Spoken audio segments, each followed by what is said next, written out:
What's just as delicious and faster than takeout? Making it at home. I'm gonna teach you how to make spaghetti squash shrimp lo mein. You ready? Let's do this.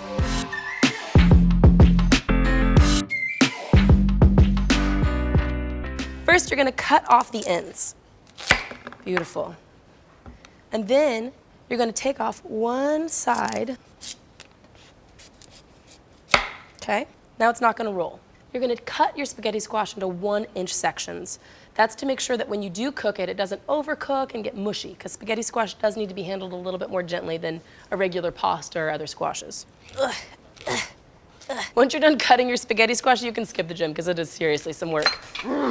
For real though, this is what it's gonna look like, all right? Now we've got all these seeds. Get those seeds out of there. They don't belong. You're just gonna scoop them out. You can roast them in the oven, you can save them, freeze them, and use them for something else.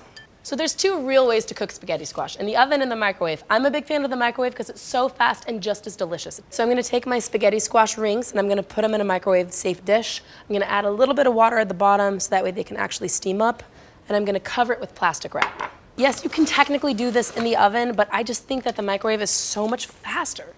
Okay, so I let this cook in the microwave for 7 minutes and then steam in there for 10.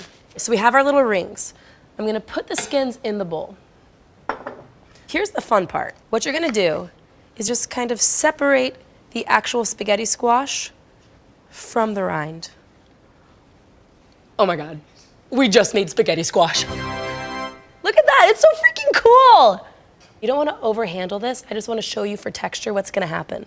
It is like magic, it is squash magic. So here's the difference between perfectly cooked and overcooked spaghetti squash. They're still gonna taste great, but this one is just gonna hold up a little bit nicer. It's a little whiter, and this one has become a little mushy and a little more translucent.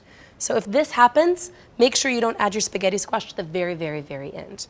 Once you've become the lord of the spaghetti squash rings, just put it in a bowl and let it chill out for a second. Now the fun begins.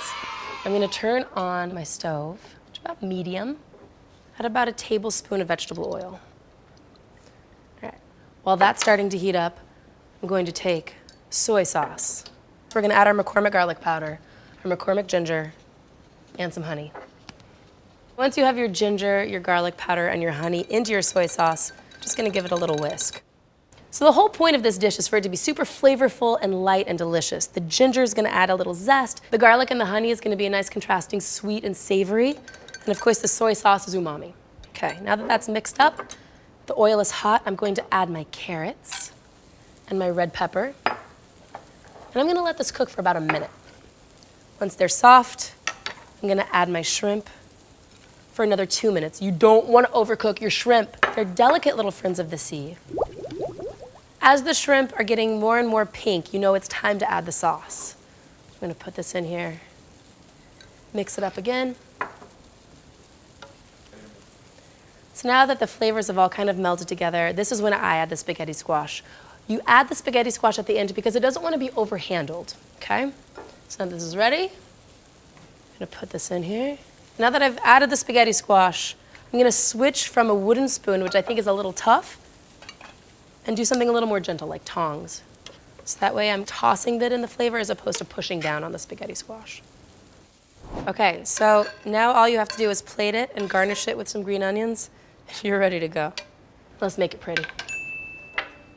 Spaghetti squash shrimp lo mein is easy, delicious, and honestly, I cannot wait for you guys to try this.